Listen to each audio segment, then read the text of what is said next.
오늘 성경 말씀은 에베소서 3장 8절부터 13절입니다. 8절부터 13절. 모든 성도 중에 지극히 작은 자보다 더 작은 나에게 이 은혜를 주신 것은 측량할 수 없는 그리스도의 풍성함을 이방인에게 전하게 하시고 영원부터 만물을 창조하신 하나님 속에 감추어졌던 비밀의 경륜이 어떠한 것을 드러내게 하려 하심이라. 이는 이제 교회로 말미암아 하늘에 있는 통치자들과 권세들에게 하나님의 각종 지혜를 알게 하려 하심이니 곧 영원부터 우리 주 예수 그리스도 안에서 예정하신 뜻대로 하신 것이라. 우리가 그 안에서 그를 믿음으로 말미암아 담대함과 확신을 가지고 하나님께 나아감을 얻었느니라. 그러므로 너희에게 구하노니 너희를 위한 나의 여러 환난에 대하여 낙심하지 말라. 이는 너희의 영광이니라. 아멘. 오늘 에베소서 3장 8절부터 13절까지 말씀을 통해서 담대함과 확신으로 나아감이란 제목으로 하나님 말씀을 증거하겠습니다. 일반적으로 우리 안에 몇 가지의 뭐라고 그럴까요? 문제라고 할까요? 그런 것들이 있습니다. 그것이 뭐냐면 구원을 너무 단순하게 생각하시고 내가 알고 있는 구원의 내용이 복음의 모든 것이라고 착각할 수 있다는 것입니다.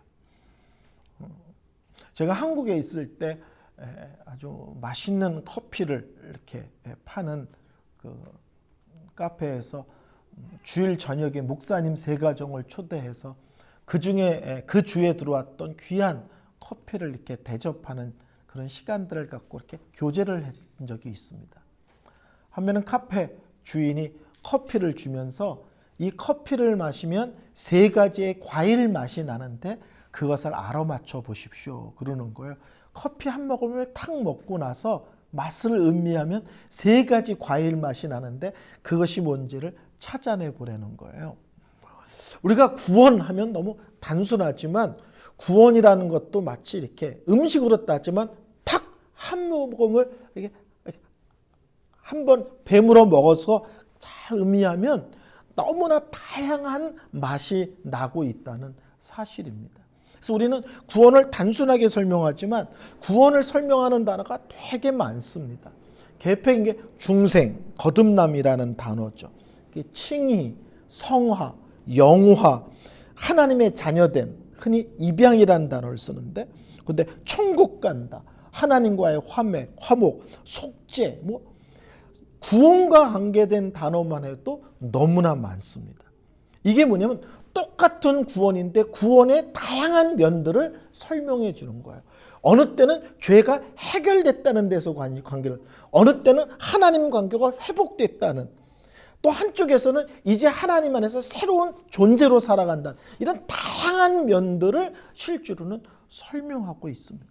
그러니까 구원을 너무 좁고 단순하게 이해하면서 내가 알고 있는 구원의 모든 것이라는 오해, 착각 이런 거를 좀 버릴 필요가 있습니다. 또 하나 우리가 구원에 있어서 문제가 되는 것은 신앙생활을 오래 하다 보면 내가 구원받았다는 것에 대한 기쁨과 감격을 완전히 놓쳐버리고 살아가는 거예요. 우리가 문제가 해결됐다고 펑펑 울면서 하나님 내 문제 해결해 주셔서 감사합니다, 내 기도에 응답해 주셔서 감사하다는 그런 기도는 많은데 시간이 오래 지나면 나 같은 죄인이 구원받았다는 그 감사와 감격의 뜨거움과 생생함이 그냥 사라진 듯, 그리고 나는 구원받은 것이 마땅하고 당연한 존재인 듯한 신앙생활을 할 수도 있다는 겁니다. 그래서 그 복음의 풍성함과 깊이를 아는 싸움도 중요하고요. 내가 구원받았다는 그 기쁨과 감사를 항상 생생하게 간직하며 살아가는 것도 되게 신앙생활에서 중요한 면입니다. 오늘도 우리가 읽은 본문에서 구원과 관계된 단어들을 몇 가지를 찾아낼 수 있습니다. 첫 번째는 9절과 11절에 우리의 구원을 설명할 때 바울이 자주 설명하는데 영원부터 또는 창세전부터 이런 식의 표현을 많이 동원하여 우리 구원을 설명한다는 겁니다. 9절을 보면 영원부터 만물을 창조하신 하나님 속에 감추어졌던 비밀의 경륜이 어떠한 것을 드러내게 하려 하십니다. 우리가 배웠지만 여기서 비밀의 경륜이라는 것은 하나님이 이스라엘을 먼저 선택하고 이스라엘을 통해서 열방을 부르려는 그 하나님의 계획을 비밀이라고 설명하는 거예요. 이방을 향한 하나님의 구원의 계획. 근데 그게 언제부터 시작되느냐? 영원부터. 이렇게 설명합니다. 11절에도 곧 영원부터 우리 주 예수 그리스도 안에서 예정하신 뜻대로 하신 것이라. 또 영원전부터. 창세기 1장에는 창세 전에, 이 세상의 모든 것을 만드시기도 전에입니다. 바울이 나는 이방에게 복음을 전하도록 부르심받은 사도다라고 설명을 하고 하나님의 이방을 향한 구원의 계획들을 설명해 나갈 때 우리가 자꾸 놓치면 안 됩니다. 그게 바로 내기라는 사실을 놓치면 안 됩니다. 우리가 유대인이 아니죠. 유대인이 아니면 우리는 모두 다 이방인이고요. 하나님께서 이방인의 구원을 얘기하고 바울이 이방인 전도에 대한 열정과 열심을 얘기할 때 그것이 실제로는 우리를 향한 하나님의 관심이고 열심이고 사랑 얘기라는 것을 놓치면 안 됩니다. 하나님이 영원전 창세 전부터 구원을 계획하셨는데 그 구원이 나에게 임했다는 것은 정말 엄청난 사건입니다. 제가 독일에서 미국 올 때 LA에 사는 저희 아들 집으로 저희 짐을 일부 붙였습니다. 붙이다 보면 짐이 도착을 안 하고 없어질 때가 있고요. 가끔 짐이 열려가지고 일부 짐이 사라질 때가 있습니다. 그런 경험 있으신가요? 짐 자체가 안 올 때도 있고 하나는 뜯어져서 짐이 일부만 도착하는. 그래서 한 달이 지나서부터는 아들에게 수시로 카톡을 보내서 짐이 왔니? 짐의 문제는 없니? 그리고 2달 정도 됐을 때 짐이 이제 아무 하지 없이 온전하게 도착을 했을 때 기쁘기도 하고 안도하기도 했습니다. 물건 하나 붙여서 2달 후에 봤는데 또 그렇게 기다리고 걱정하고 그것에 대한 기쁨이 있습니다. 근데 하나님이 나에게 구원이라는 선물을 주시는데 창세전에 계획했고 그것이 나에게 도착하기 위해서 얼마나 많은 복음의 사람들을 동원했는지 모릅니다. 사도들부터 시작해서 수없이 많은 믿음의 사람들이 이 복음을 마치 릴레이하듯이 바톤을 터치하고 그런 가운데 순교도 있고 온갖 고난도 있고 그 많은 사람의 복음의 릴레이 속에 나에게 도착한 것입니다. 영원전에 준비했던 복음이 영원전부터 예비하셨던 나에게 주시는 구원이라는 선물이. 그러니까 우리가 구원을 얘기할 때 항상 이 하나님이 나를 향한 열심이 얼마나 대단하신가, 나를 향한 신실하심이 얼마나 대단한가. 나는 매일 이랬다가 저랬다 하잖아요. 좋았다가 싫었다가 너 없이는 못 산다 했다가 꼴도 보기 싫댔다가. 그렇죠? 우리는 매일 변하잖아요. 매일 변하는 우리를 향하여 한결같음으로 다가오시거든요. 변치 않으심으로 다가오시거든요. 그 하나님의 신실하심, 나를 향한 하나님의 불변하시도 집요하신 그 사랑과 그 열심, 이 구원의 목표가 나를 향한 것이었다는 이 충격적인 내용들, 이런 것들을 우리가 수시로 기억하고 수시로 묵상하면서 이 구원의 영광과 복됨을 잘 감당할 필요가 있습니다. 그래서 이런 것을 깨달을 때 사도 바울이 나는 예수 알기 전에 내가 중요하게 모두였던 모든 것들을 배설물로 얘긴다는 말이 얼마나 엄청난 얘기인지를 우리가 알게 됩니다. 그래서 예수를 믿는 거는요, 예수 믿고 천국 가는 거기도 하지만 예수를 믿은 이후에 이 땅에서 예수 믿는 사람으로 살아가는 것이기도 해요. 근데 이 땅에서 예수 믿는 사람으로 살아가는 싸움이 뭐냐면 이 영광스러운 구원이 무엇인지를 알았기 때문에 이 구원받은 삶에 걸거치는 것들이 얼마나 불필요한 것들인지, 바울이 표현을 하면 배설물인지를 알고 살아가는 싸움입니다. 우리의 슬픔은 뭐냐면 바울이 배설물이라고 여겼던 것들을 우리는 하나님께 매일 달라고 아우성치는 슬픈 현실이라는 거예요. 바울은 이 영광스러움을 알았기에 내가 옛날에 중요하게 여겼던 것들이 별거 아니구나를 알았다라고 얘기하는데, 우리는 예수 믿은 이후에도 그 배설물을 달라고 아우성치고 그 배설물이 왜 나에게는 조금 있느냐고 삐끼고 원망하고 불평한다고요. 옛날에 학교에서 우리 어렸을 때 그 회충 검사 같은 거 기억하세요? 회충 정말 슬퍼요. 약 먹고 또 몇 마리 나온지 쉬어보고라고 그러잖아요. 왜 그런 걸 시켰나 모르겠어. 용병 검사를 해가지고 봉투에 담아가지고 우리가 담아올 때 소중하게 이렇게 모시고 오지 않잖아요. 냄새나고 지저분하니까 신발 주머니 같은 데 놓고 이러고 들고 간다고 이러고요. 근데 오토바이 타는 사람이 거기에 무슨 대단한 것이 들고 있느냐 달려가지고 그걸 채갔다고 생각해 보세요. 우리가 안 돼! 라고 소리해서 안 돼! 가져가면 안 돼! 근데 그 사람은 뭘로 들을까요? 얼마나 좋은 게 들었길래 저렇게 난리 치면서 안 된다고 그럴까? 우리는 왜 소리 지르는 거야? 가져가면 실망해! 가져가면 큰일 나! 너 가져가면 충격받아! 이런 거잖아요. 그러니까 우리는 예수를 믿는 것은 예수 믿고 죄 용서 받았다, 예수 믿고 천국 간다, 이 싸움으로 끝난 것이 아니라 이 땅에서 사는 동안 그 영광스러운 하나님을 알음, 하나님의 사랑 안에 거함, 그분의 자녀가 됨, 죄 용서 받음, 거룩한 싸움, 이런 것들을 알기 때문에 우리 삶에서 비본질적인 것들을 포기해도 어느 때는 그런 것들이 내 삶에 풍성하지 않아도 더 이상 억울하지 않은 삶을 사는 것을 의미합니다. 낙심하지 않는 것, 그것 때문에 원망하지 않는 것, 그것 때문에 열받지 않는 것. 그래서 바울은 우리의 구원이 얼마나 놀라운지를 아느냐라고 설명할 때 하는 것 중에 하나가 우리의 구원이 영원 전부터, 창세 전부터 이런 식으로 설명하면서 너에게 도착한 구원의 놀라움을 보라, 영광스러움을 보라. 그 무엇과도 비교할 수 없는 것들이 너희 안에 이미 있음을 확인하라고 끊임없이 요구하고 강조하는 것입니다.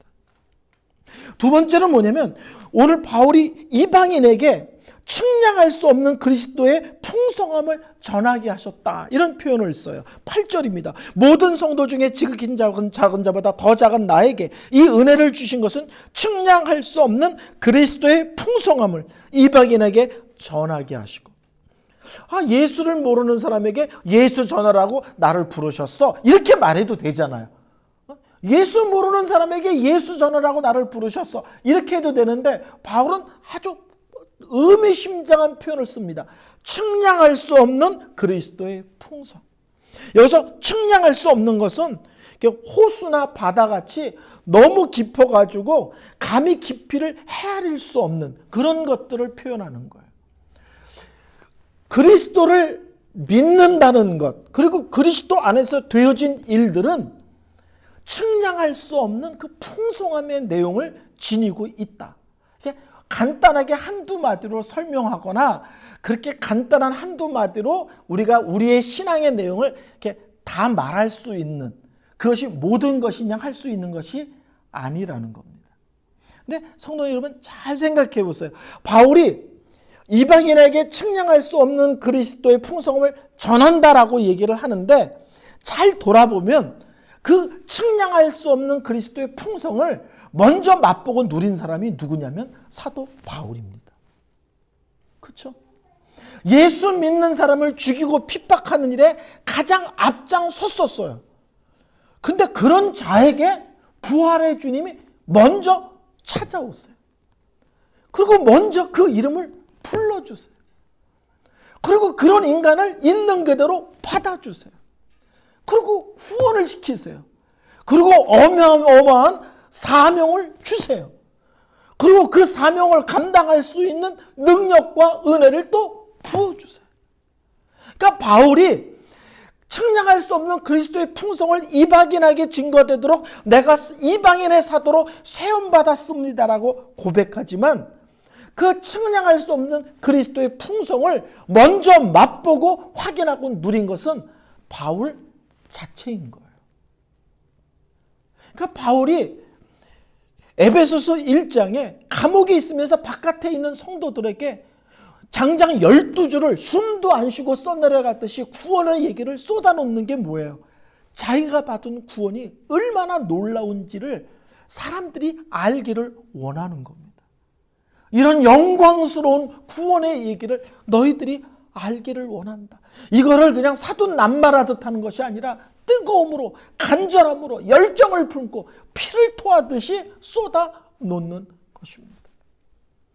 저는 바울도 그렇지만 저 자신을 봐도 그리스도의 측량할 수 없는 풍성을 맛보고 그 안에 거한 인생이라고 생각을 합니다. 저희 집은요, 절에 다니고요, 굿하고요, 점치는 집입니다. 신촌에 유명한 절이 있다는 얘기를 들었어요. 저희 어머니한테. 근데 그 절을 제가 기억을 못해요. 근데 몇 년 전에 예능에서 그 절이 나오더라고요. 사람들이 그 절을 방문한. 제가 그 절 이름을 알고 있었는데. 저희 어머니가요, 그 절 불상 뱃속에다가 금붙이를 사서 제 이름을 새겨가지고 불상 뱃속에다가 매달아 놓으셨어요.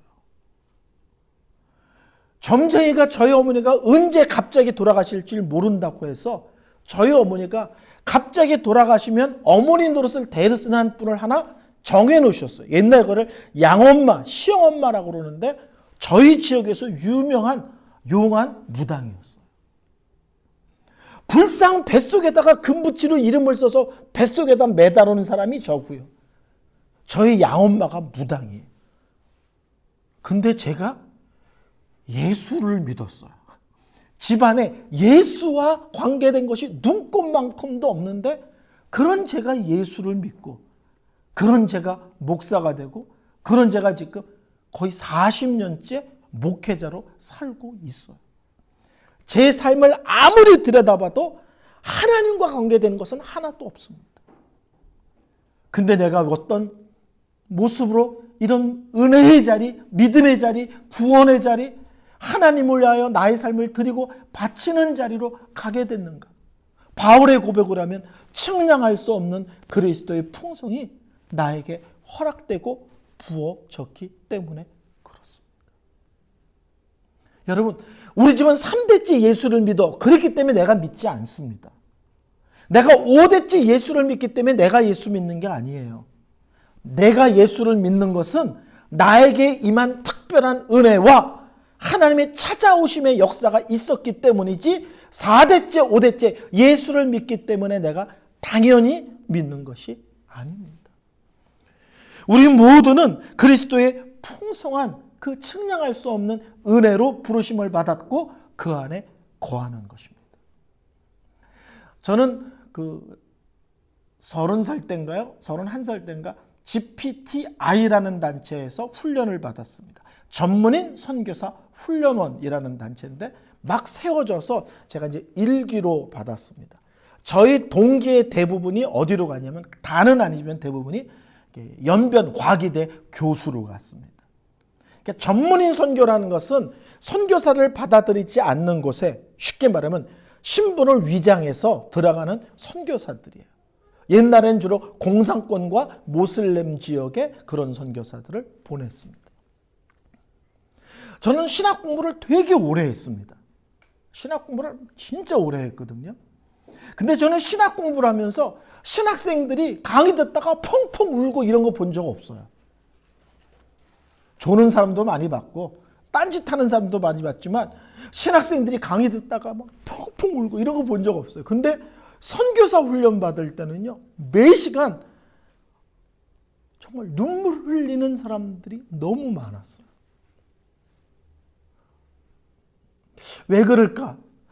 저도 신학생이었기 때문에 신학생들을 비하하는 건 아니지만 신학교에는 의외로 뭐가 잘 됐는데 그거 내려놓고 왔다는 사람보다는 뭘 하다가 들어먹고 망해서 왔다는 사람들이 의외로 많아요. 그래서 제가 신학교 다닐 때 총장님이 한 번은 무슨 신학교 들어먹고 온 사람만 있냐, 하다못해 길거리에서 자판을 해도 최고 매상을 올린 다음에 그거 포기하고라도 좀 오른 사람이 좀 많았으면 좋겠다, 이런 얘기들을 총장님이 하고는 하셨어요. 근데 제가 선교사 훈련 받을 때 저만 목회자였고 나머지 대부분이 의사 아니면 교수였어요. 조금 약사가 좀 있었고 의사 교수들이었어요. 그 중에 한 의사 선생님은 훈련받는 사람이 그분의 병원을 갔다 와서 감탄하기를 이렇게 병원이 멋있고 세련되고 깨끗하고 놀라운 병원을 본 적이 없다는 거예요.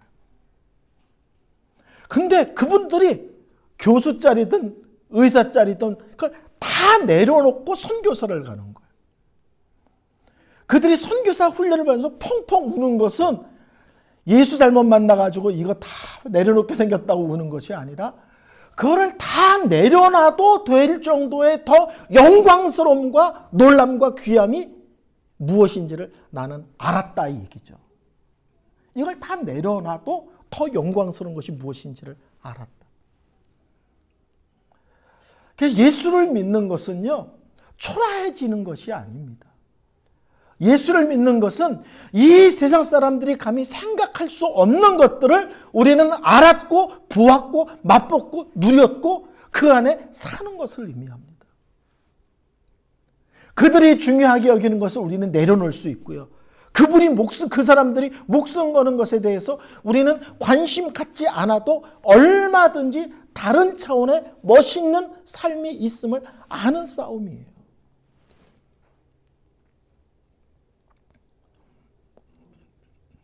저는 우리 교회 성도들이 어떤 일을 하자, 뭐 중요하죠. 그렇지만 그런 것 이전에 하나님 앞에 조용히 기도하면서 성경을 읽으면서 묵상하면서 내가 있는 믿음의 자리와 이 믿음의 길이 얼마나 복되고 아름다운지를 끊임없이 확인하고, 그리고 그 내용의 깊이와 풍성함을 이렇게 더해가는 그 즐거움과 그 행복을 맛보고 누렸으면 좋겠습니다. 이제까지도 하나님의 사랑을 맛봤지만 최근에 맛본 하나님의 사랑의 또 다른 면에 놀랐고, 나를 향한 하나님의 구원의 놀라움이지만 나 같은 자를 구원하신 하나님의 신비로움에 또다시 놀라는 이런 깊이와 풍성이 날마다 더해지는 이런 모습이 바라기 원합니다. 그래서 나 예수 만났어 이렇게 하지 않고 바울처럼 측량할 수 없는 그리스도의 풍성이 나에게 임했어. 이 측량함과 풍성이라는 단어로 내 구원을 설명하고 그 안에서 누리는 그런 모습이었으면 좋겠습니다. 세 번째, 바울은 구원을 설명할 때 12절에 놀라운 얘기를 합니다. 우리가 그 안에서 그를 믿음으로 말미암아 담대함과 확신을 가지고 하나님께 나아감을 얻느니라. 구원을 또 어떻게 설명하냐면 하나님 앞에 예수 그리스도 안에서 확신과 담대함으로 나아간대요. 여러분, 우리가 누구와 함께 다가갈 때 되게 힘든 사람들 있죠. 어떤 사람들은 이렇게 여자에게 다가가는 게 너무 힘든 사람이 있습니다. 그런가 하면 어떤 사람은 남자에게 다가가는 게 힘든 사람이 있어요. 어떤 사람은 특히 남자 중에서도 나이가 많은 사람들한테 다가가는 걸 어려워하는 사람들이 있죠. 그런가 하면 무슨 기관에 가면 쭈삣쭈삣하는 사람이 있어요. 동사무소를 가든 은행을 가든 무슨 기관만 가면 이렇게 뻘쭘해가지고 이렇게 어떻게 해야 될지 쭈삣쭈삣. 우리는 살면서 다양한 만남 속에서 나도 모르게 위축되거나 머뭇거릴 때가 있습니다. 근데 우리가 나 같은 피조물이, 나 같은 죄인이 오늘 성경은 하나님 앞에 나아갈 수 있다. 담대함을 갖고 확신을 갖고 나아갈 수 있다. 어떻게? 뭐라고요? 예수 안에서. 우리가 그 안에서, 여기서 그는 예수죠. 예수 안에서 그분을 믿음으로 하나님께 나아갑니다만 해도 황공해. 근데 담대하게, 당당하게, 확신을 갖고 의심 없이, 흐트림 없이 하나님 앞으로 곧장 갈 수 있다는 거예요. 예수 안에서 예수를 믿고 그 안에 거함으로. 바울은 하나님을 아바 아버지로 부르짖느니라 이런 말하죠. 아바란 말은 아빠란 말이거든요. 그러니까 우리 예수님은 실제로는 하나님 아버지 이렇게 가르친 거 아니에요. 하나님 아버님 이렇게 가르친 게 아니에요. 실제로 하나님 아빠 이렇게 가르쳤어요. 제가 전도사 시절에 저희 교회 목사님이 꼭 하나님 아버님 이렇게 기도를 해요.